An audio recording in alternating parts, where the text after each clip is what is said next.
So sometime in the early 1860s, gold began to sift out of the American Fork tributary of the Clark Fork River. It wasn't much, but it was enough that by the summer of 1862, about 100 people were living and working there, and the little town of Gold Creek was established. In the middle of that summer, 1862, 3 men rode into town with 6 horses between them. Their names were Benjamin F. Jermagan, William Arnett, and Charles W. Spillman. And the 3 of them went into business in the region's newest enterprise, gambling. Specifically, they played the game Monte, and apparently they played it quite well because the 3 men kept winning, which meant they kept taking the miners' gold, which didn't exactly make the miners happy. Well, a few days later, a man named John E. Bull rode into town, claiming that those 3 Monte operators had stolen their horses. And Bull was accompanied by another man known only by the name of Fox, and the 2 of them managed to convince the locals that the story was true. Now, it's not hard to imagine that their accusations met with sympathetic ears, because the locals were already complaining about the Monte dealers being cheats. And so, the citizens of Gold Creek set out to help John Bull arrest the 3 Monte operators. They first found Charles Spillman. He was the youngest of the 3, and he was loitering in one of Gold Creek's 2 stores. Imagine that, 2 stores. And they ordered him to surrender. Well, Spillman did so without a word. Then the posse proceeded to a saloon where the remaining 2 suspects had just started dealing a game of Monte. Benjamin Jermagan was acting as what one witness, James Stewart, described as a lookout. And apparently, Jermagan didn't do a very good job because the entire posse, along with Bull and Fox and their guns, were able to enter the saloon, and order the men to throw their hands into the air. Well, not only did William Arnett, the dealer, not throw his hands into the air, but he didn't even set down his cards. He simply took them in one hand, and with his other hand, he reached down and grasped his Colt's Navy .44 revolver. As he withdrew it, John Bull, in the words of James Stewart, shot him through the breast with a heavy charge of buckshot, killing him instantly. Well, Ben Jermagan, the other man, wasn't much of a fighter. He ran into a corner of the room, yelling, "Don't shoot! Don't shoot!" Well, Bull, who had already fired once, pulled out his pistol.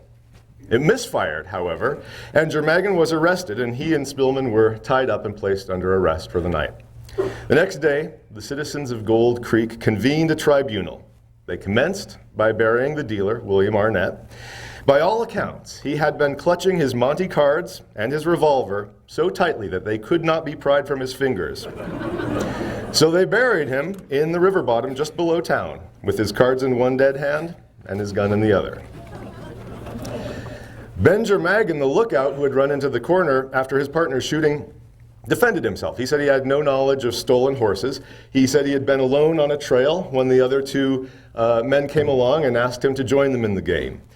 They'd given him a horse to ride, and the young Charlie Spillman, the first man that they arrested, confirmed his testimony. So the citizens voted by ballot to let Jermagan go. They gave him 6 hours to leave the country, and he departed quicker than that. The remaining man, Charlie Spillman, refused to defend himself. Witnesses say that he seemed to take no interest at all in the proceedings. And so the citizens of Gold Creek convicted Charles Spillman of being a horse thief, and they condemned him to hang. He asked to write a letter to his father, and then when he was done, he said he had nothing else to do and asked, could he be hanged early? And so at 2:22 p.m. on August 26, 1862, the citizens of Gold Creek hanged Charles W. Spillman. It was the first formal execution in what was to become Montana. And according to Granville Stewart, and it is true, it earned the town of Gold Creek the nickname of Hangtown. It's a good story. And by all accounts, and there are quite enough of them, it is a true story. But like the game of Monte, you can't always trust what you see. And even a true story isn't the whole story. So let's start with the money, which in 1862 terms means gold. Where was gold first discovered in what would become Montana? That's a big question, and believe it or not, it's still being debated. It's been debated since the end of the 19th century. And when I was doing field research on this, locals in the Bannock area and locals in the Gold Creek area both asked me, and they all have claims for it, and I guess there are monuments saying that the first was here. Well, fortunately, the historic record is clear about this one. Reports of gold coming out of Gold Creek clearly predate reports of gold coming from the Bannock area. And one of the most comprehensive reports of the Gold Creek area comes from those two iconic Montana pioneers, the brothers James and Granville Stewart. They relate the history of gold discovery in the Gold Creek area, and they attribute the first substantial discoveries to a prospector named Francois Finlay, otherwise known as Bennettsea, around 1852. And indeed, early accounts sometimes refer to the American Fork Gold Creek tributary as Bennettsea Creek. Of course, we do need to take the Stewarts' account with a grain of salt, because they decided to settle there. It became their hometown, and they were among the first prospectors in the area. But throughout his life, Granville Stewart maintained his story, backed it up with a reasonably accurate account, and he even claimed to possess the first gold nugget that was ever found in what would become Montana. He took it out of Gold Creek himself, he said. There are also plenty of other accounts, though, of settlers, people who were traveling the Mullen Road or arriving on boats in Fort Benton. Many of them were looking for gold, obviously, and they recorded and examined the rumors of gold strikes very carefully. And those rumors gain some substance when we pay attention to the records left behind by the merchants, who must by need follow the money. They were arriving in Fort Benton from the Gold Creek area, purchasing hundreds of dollars worth of goods, and then heading back to the Gold Creek area with the merchandise for the miners. And in fact, Warden and Higgins, who founded a store in Hellgate, opened another small store at the mouth of Gold Creek, and they even took a stake in some of the mining operations around there. This assay certificate, which is in the Historical Society's archives, is the earliest document I've been able to find that provides unquestionable proof of gold in Montana. It shows that Warden and Higgins sent approximately $100 worth of gold to be assayed in Portland on July 11, 1862. The discovery of gold in Grasshopper Creek, I went past, there we go. The discovery of gold in Grasshopper Creek near Bannock didn't happen until July of 1928. Of course, Bannock was by all accounts much larger strike and certainly prompted an influx of prospectors to the degree that it could be considered a gold rush. And I want to go here, my slides got out of order, so forgive me. Granville Stewart's pictured in this 1914 photograph of the erection of a monument at Gold Creek that was put up to commemorate the discovery. And not only did Stewart and a couple of the other pioneers from the Gold Creek area attend, but so did a man named Reese Anderson, who was one of the first men to find gold in Grasshopper Creek near Bannock. So also, if anyone's interested, try to walk up to that monument today. You'll find it locked behind an unmarked gate, and you might need to get your feet wet to reach it. So if anyone here can do anything about public monuments, I think that's a bit of our history that deserves looking into. Well, Gold Creek didn't produce much gold. What it did was short-lived, but it did produce enough to transform the region's first pioneers into settlers. And that's perhaps the best proof that gold was first found in Gold Creek, the fact that a community sprang up there. What could be considered Montana's first official mining camp. Now, James and Granville Stewart give a good account of how the area's citizens evolved from a group of scattered settlers into an actual small town. By the middle of July 1862, they had officially renamed American Fork as Gold Creek, and they held local elections. Families arrived, not just prospectors or traders. A fiddle player came to town, and Granville Stewart remarked that the presence of women was prompting the local men to change their shirts more frequently. Whiskey sales were steady, the grocery was flourishing. Certainly, Granville wrote, we are approaching civilization, or civilization is coming to us. Indeed, he was right. There have been gamblers in Montana probably as long as there have been people. One of the favorite games of the Native Americans was known commonly as the hand game.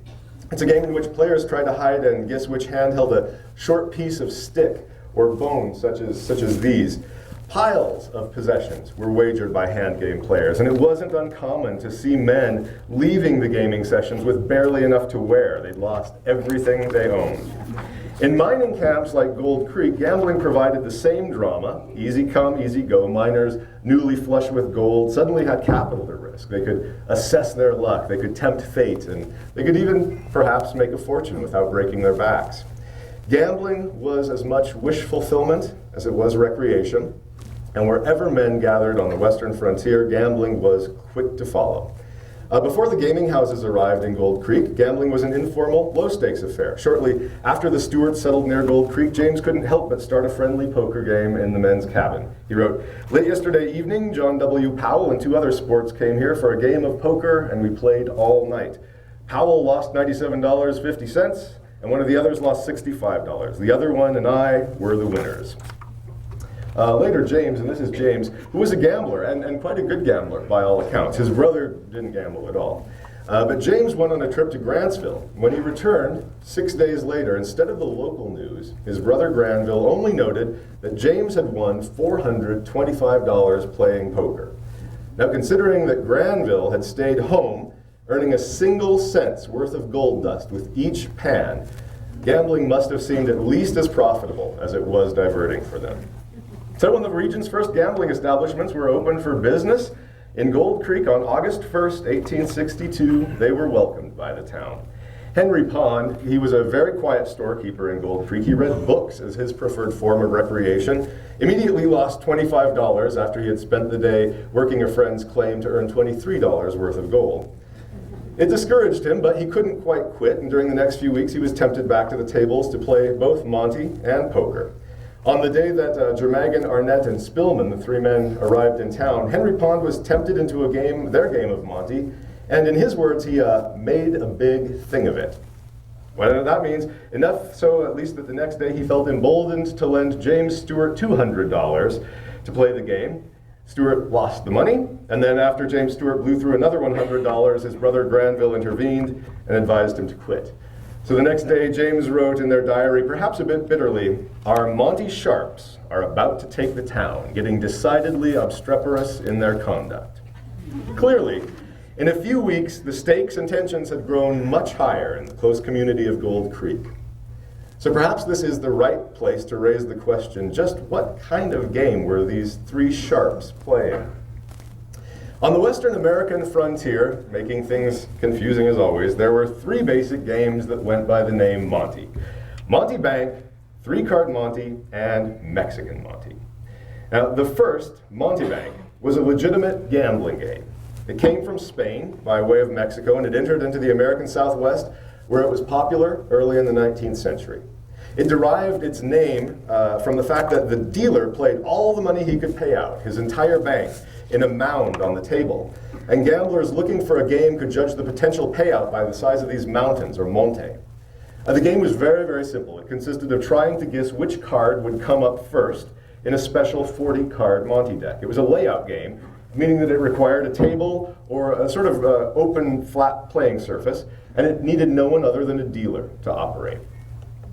Three-card Monte was actually a very old street game that also came from Europe, where it was often referred to simply as the three-card game. In France, it became Bonneteau, and in England, it gained the name Find the Lady. In America, it was given the name Monte probably by con men who just wanted to sound legitimate. It became incredibly popular on the riverboats and is seen here being played by one of its greatest practitioners, a man named Canada Bill Jones. He's the one holding up the cards behind the table. Other than requiring a bit of operating money on the part of the dealer, three-card Monte had nothing in common with Monte Bank. And by all accounts, three-card Monte was the most common game played in frontier mining camps. Now, Mexican Monte was a term that was applied to both forms of the game to make things even more confusing. Although when it was used to describe three-card Monte, a different and unique trick was used to cheat the players. And it's worth noticing that they all have distinguishing characteristics. And one of the interesting things about a Mexican three-card Monte is that it must always be played on a blanket or other soft surface. So there are ways that we can tell the three games apart. But unfortunately, Monte was used to distinguish all three of them. This is a Mexican Monte being played. You can see it's out on a blanket there. It's worth stopping to note that after doing a lot of investigation into how three-card Monte was played in the American West, I must conclude, strangely, that in that time and place, it was, to an extent, a legitimate, and I'm going to get into that word in a moment, but a legitimate gambling game. Suffice it to say, though, that in America, the game of three-card Monte was originally a quick scam that was most famously practiced as it had been in Europe. But on the Mississippi riverboats, where it enjoyed its greatest years, entire plantations were wagered on it. In fact, it was very popular. This is a drawing of a three-card Monte dealer named George DeVole leaving a riverboat by way of the river after a game. Three-card Monte migrated into the American West largely on the trains, where dealers began to discover, interestingly, that it didn't take long. Its devious nature had been kind of learned by the general public. There was always someone around who had caught on to the basic swindle that operators used to cheat players. And here's DeVol again departing a train. And so, as is often characteristic in the West in its wildest days, this potential for dishonesty was incorporated into the game itself. It became a game in which the player tried to outsmart the dealer, who in turn tried to deceive the player, not unlike the Native American hand game. But the historic record clearly shows that for a while, three-card Monte went from being a quick and dirty swindle in which the player had no chance, to a game that could be played all night long in a casino or a saloon where players even occasionally won. So what had once been an outright deception evolved for a brief time in the American West into a game that could be legitimately described by the American card expert S.W. Erdnase as one of the most subtle and ingenious gambling games ever designed to win money honestly with cards. He also goes on after that to at great length to explain what he means by honestly. It requires that kind of explanation. But as you can imagine, from the growing discontent the game fostered in Gold Creek, it hadn't taken dealers long to find new ways to cheat even the wisest players. It was the shifting nature of three-card Monte's deceptions that prompted the first Montana territorial legislature to pass an outright ban on the game a few years after its appearance in Gold Creek. In the first mention of gaming in the legal history of Montana, the legislature outlawed three-card Monte, along with the other con games of the era. Unfortunately, they also made it criminal simply to play the game, which turned out to be a detail that Monte dealers used to keep their victims quiet. After all, anyone who wanted to complain about losing money at the game would then be admitting to their own criminal activities. See what I mean? Not so easy. As I quoted before, it became one of the most subtle and ingenious gambling games ever designed to win money honestly with cards. Or, as Montana's first newspaper put it, it was a polite way of stealing. So, the question must be asked, did the citizens of Gold Creek hang a horse thief or a card cheat? Granville Stewart notes, the first man he saw arrested in the area for horse thievery, his name was Jack Williams, and he was escorted past the Stewart cabin in late December, 1861. Stewart notes that he doesn't know what became of the man other than that he was not hung and there was no trial. About half a year later, in late July of 1862, that was just a few days before gamblers first arrived in Gold Creek, James Stewart notes that he and another man set out to catch a horse thief. They pursued him on the road to Fort Benton, and they returned with him in custody 3 days later. The town held a miners' court, and they found him guilty. What was his sentence? He was ordered to return the stolen property and leave the country within 12 hours, and the good citizens of Gold Creek even took up a collection for the thief and gave him $15 and some provisions to help speed him on his way. That is how the citizens of Gold Creek dealt with horse thieves. So less than a month later, how did they find themselves hanging a man for the exact same offense? The first answer to that question comes from the fact that when they arrested the Monte operators, the citizens were operating under the urging of an outsider, John E. Bull, the man who had arrived in town with the accusations of thievery. Bull, the man with the loaded shotgun and the ready trigger finger. It was Bull who rallied the citizens, and I suspect it was Bull who preyed upon their frustrations with the card cheats. Because John Bull was one of the American West's great unsung outlaws, a man who left a bloody trail across Montana history. Perhaps his most famous exploit, you might recognize his name, came in 1867 when he shot the local ruffian Langford Farmer Peel in a messy duel in Helena, Montana. That event left behind one of the state's iconic objects, Peel's wooden tombstone, which I'm told that the Historical Society still possesses. I think it was in the Sanders attic for years. But it was in Gold Creek that John Bull made his first Montana appearance, arriving from Elk City with the accusation of horse thievery. And maybe John Bull was telling the truth, but if he was, it may have been the only time in his life that he told the truth. Because Bull was a card cheat by profession and a bankroller of three-card Monte scams in the world of the small-time con. Bull was a major figure in the American West.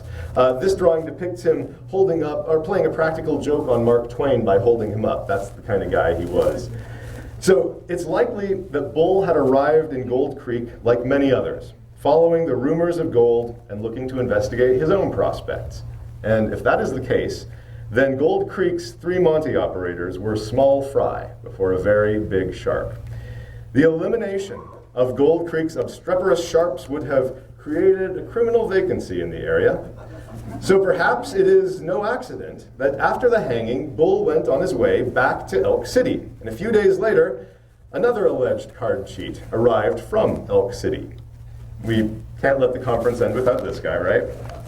When he arrived in Gold Creek, Henry Plummer, who usually won at cards and has been alleged to have been a cheat, had the sense to immediately lose a game of poker to James Stewart. He knew who the men were, he knew where to go, and he knew who to impress. Now, my research into this particular topic is in its early stages, but I'm happy to talk about it. And it may turn out that the first link between Montana's criminal underworld and Henry Plummer is Bull. But sorry, I couldn't resist. But it is interesting to note that the next time that John E. Bull appears in Montana's history, it is in the town of Bannock, where Plummer served as sheriff, and it was there in Bannock that Bull allegedly shot a man and faced no consequences for it. In any case, the connection between Plummer and Bull deserves some further investigation because it turns out that the underworld of criminals often contains relationships that history fails to notice.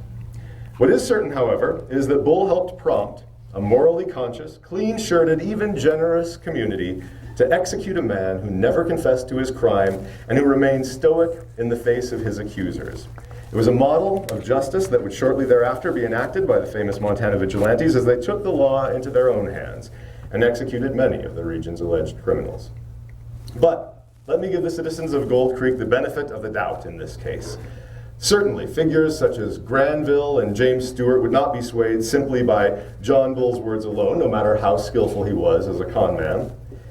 Why, in this case, did they execute a man for the same crime that merited banishment only a few weeks before? In order to answer that question, I'd like to give you a demonstration of what the citizens of Gold Creek faced. I'd like to show you the game of 3-card Monte as it was probably played in this area in 1862.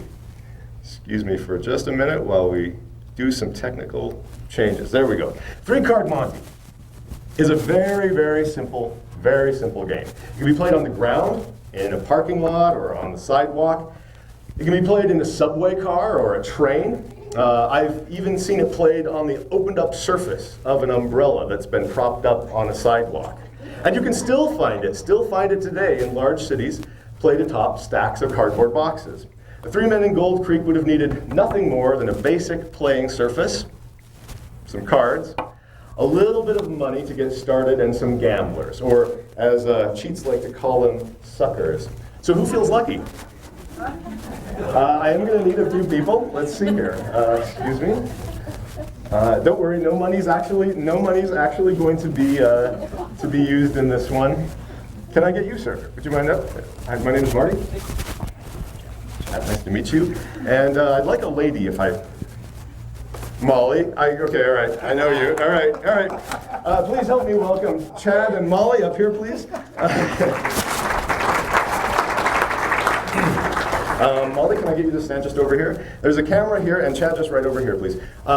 Just because this game, and you guys can come up around the front, actually, because I'm going to try to play the game for all of you through that camera. Chad, you can just come right over here. There you guys go. As long as you guys can see me on the screen, we should be okay. Strangely enough, it's much more tricky to do this game. Molly, I'm not even going to pretend not to know you. I hope you all know Molly Holtz. You met her just a little earlier. And Molly edited an entire article that I wrote about historical card cheating and magicians in this state. And she never once asked to see any sleight of hand. So now is your chance. We're going to play what S.W. Erdnase described as the ancient and honorable game of 3-card Monte.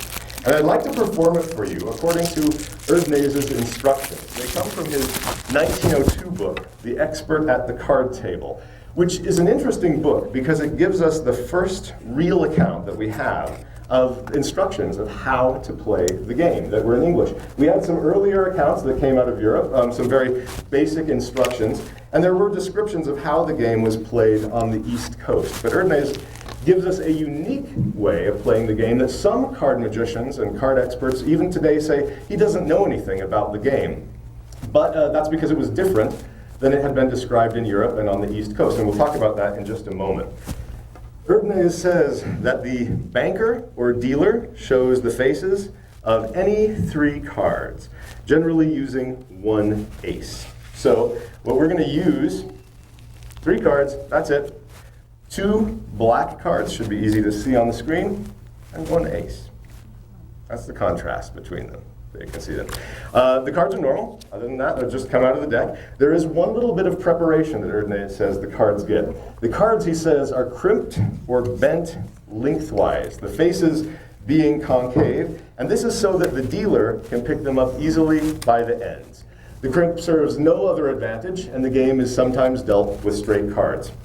He also says that the cards are placed together when being crimped so that they all look alike. And that's perhaps the most important part of 3-card Monte, is that the 3 cards should all look alike when you see them from behind, but when you see them from the front, you should be able to distinguish them. And that's how simple 3-card Monte is.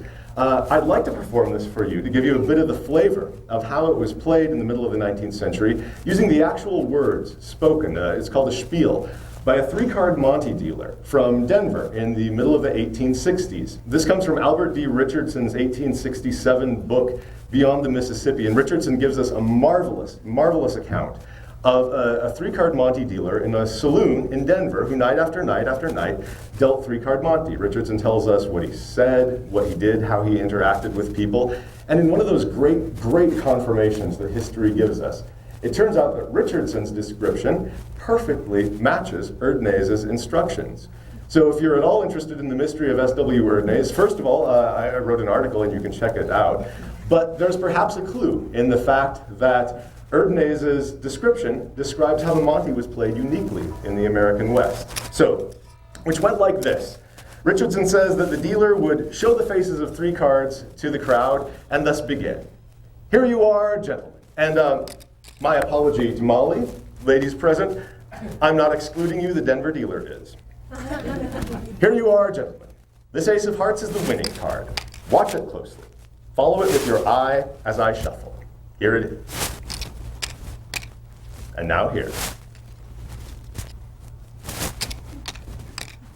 Now, here. And now, where? If you point it out the first time, you win, but if you miss, you lose. Here it is. You see? Now, watch it again. This ace of hearts, gentlemen, is the winning card. I take no bets from paupers, cripples, or orphan children. The ace of hearts. It is my regular trade, gentlemen, to move my hands quicker than your eyes. I always have 2 chances to your 1. The ace of hearts. If your sight is quick enough, you beat me, and I pay. If not, I beat you and take your money. The ace of hearts, who will go me 20. That's it. As Erdnase says in his description of the game, in appearance it is the simplest and easiest game a bettor could desire. In reality, it is pure chance or accident if he calls the turn. The cards are thrown so slowly and apparently so openly that it seems like robbing the dealer to cover his odds. The dealer lays out 3 cards, and the player takes his choice. One of them is the ace, and there is no hocus pocus after the deal. Erdnase isn't lying. There is no hocus pocus after the deal. It's already happened. The ace is over here, you see? So let me explain. I'm going to tell you exactly what is happening here. And I know. Magicians aren't supposed to give away their secrets, right? But I'm not a professional magician. I am, however, a professional writer, and we are all about explaining everything. Additionally, this explanation comes from Erdnäs's book, The Expert at the Card Table, which is considered the Bible of card magic. And that must be true because I've never seen another magician in the world do three-card Monty the way that Erdnäs says to do it. So this can be our little secret. And actually, I'm realizing that I brought along, excuse me, Molly, I brought along some other cards that might make this a little easier. I decided to, yeah, help yourself, Molly. There is one ace. There is only one ace there. The cards are normal as well. The cards that I'm looking for, I'm sorry, I thought that I had brought along, apparently I didn't. So never mind, we can use these. No, wait a second. Sorry, I have to show pockets because of the microphone. I brought along two other cards that might make this a little bit clearer. These cards have white borders. There's nothing unusual about them, trust me. They're normal. But they have white borders, so you can distinguish them a little bit better when they're overlapping. The backs of these cards are just a little bit more tricky looking. What happens is this. When a hand is holding a single card, throws it down, there is no question what card that hand is throwing. It's child's play. But when a hand is holding two cards, it's not so easy to tell. The bottom card can be thrown, and that is called regular, and it's entirely fair. Or the top card, in this case the Ace of Hearts, can be thrown. And that is called a blind throw, and it's considered cheating. So what's happening here, and I know it is hard to see, Erdnäs says that when the deal is performed by a finished artist, it is absolutely impossible for the keenest eye to detect the ruse. What's happening is that the bottom card is sliding out from underneath the top card very, very quickly. It's a lot like a tablecloth being yanked out from underneath a stack of dishes. Let me show you what Erdnäs means. He says that the player has no greater advantage, say that he knows enough not to bet. The particular card cannot be followed with the eye. Do you see what I mean? Yeah. Okay. Where would you think it goes? After my warning, you don't think it's this one. No. You're a brave woman, Molly, which is maybe why the Denver dealer didn't invite ladies to play the game. But Erdnäs has a solution. This is where the trickery comes in. He says that if a player were to bet on a blind throw once, the dealer can make his next throw regular. Now, you see, it's not so easy to tell, is it? Really? Yeah, right here. Oh, wait a second. This card got bent. No, seriously. Erdnäs says that the player has no greater advantage, say that he knows enough not to bet. So, thank you. So now you know perhaps why the citizens of Gold Creek hanged a man who brought this game into their town. That entire game, that was played the way it was in the middle of the 19th century, including the bent corner, and that means that Molly was actually a part of the game too. She was playing a time-honored part of a Confederate known as the capper. So thank you, Molly. And that is one of the other reasons that I am certain that the three men in Gold Creek were dealing three-card Monty and not another form of Monty. Because in order to play Spanish Monty Bank, only one person is required, the dealer. Everyone else is superfluous. No one else is needed. But in order to play three-card Monty and win consistently, you do need a little help. So Molly, thank you for helping me. Thank you, Jeff, for coming and being a good sport about the whole thing. If you're interested in S.W. Erdnäs, I wrote an entire article, and it's actually with Mike's article, so it's a great bargain to buy the winter 2013 issue of Montana, the Magazine of Western History. And if you're interested in learning about that scam and what I just did, you can find detailed instructions in Erdnäs's book, The Expert at the Card Table. And my shameless plug is that I just edited a brand new edition of the book. It's kind of an urtext edition of it. And it's available for sale at the conference book table back there. You can also find it on Amazon.com by searching for The Expert at the Card Table or my name, Marty Demarest. Thank you very much.